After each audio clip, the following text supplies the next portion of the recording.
jaringan utama yang berfungsi sebagai aturan pengalamatan untuk mengidentifikasi perangkat dan menggunakan data di internet atau jaringan lokal.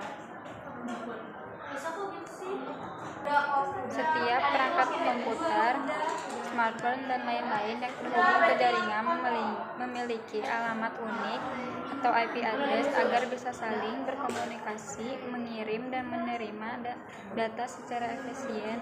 Dengan versi yang umum adalah IP versi 4 dan IP versi 6. Fungsi utama IP yang pertama yaitu identifikasi perangkat, memberikan identitas numerik unik pada setiap perangkat dalam jaringan. Yang kedua, pengalamatan, menentukan alamat asal dan tujuan paket data agar terkirim dengan benar. Yang ketiga, komunikasi, memungkinkan perangkat untuk mengirim dan menerima data seperti menjelajahi web, mengirim email, atau panggilan video. Jenis IP address yang pertama ada IP publik, alamat yang dapat diakses dari internet seperti alamat rumah Anda di dunia. Yang kedua ada IP private, alamat lokal untuk jaringan internal seperti alamat di dalam kompleks atau perumahan.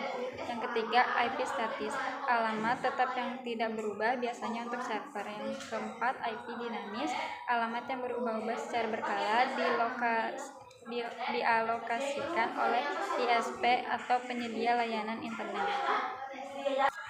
Versi IP itu ada dua. Yang pertama IPv4 versi lama yang menggunakan format angka seperti 192.168.1.1. Untuk yang kedua ada IPv6 versi baru dengan format lebih panjang untuk mengatasi keterbatasan IPv4. Menghitung IP address atau subnetting adalah proses membagi jaringan besar menjadi subnet lebih kecil untuk manajemen yang lebih baik. Melibatkan penentuan network ID, broadcast ID, subnet mask, dan rentang host IP dengan menggunakan prefix atau notasi CIDR, dan logika biner, di mana IP network adalah alamat awal blok subnet dan IP broadcast adalah alamat terakhir blok sebelum beralih ke subnet berikutnya.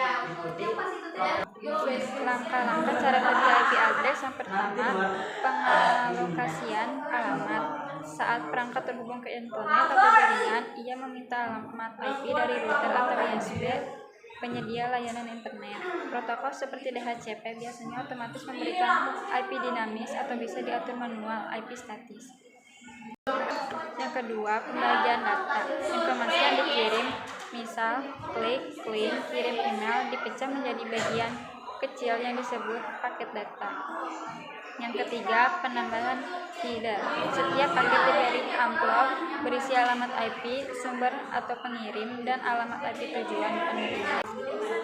Yang keempat, peruttean atau routing. Router membaca alamat IP tujuan di header paket. Router mencari jalur paling efisien untuk mengirim paket tersebut. Proses ini berulang dari router ke router hingga paket mencapai tujuan. Yang kelima, penerimaan dan penyusunan kembali. Perangkat penerima menerima paket-paket data tersebut. Sistem akan menyusun kembali paket-paket itu sesuai alamat IP tujuan agar data utuh dan bisa dibaca.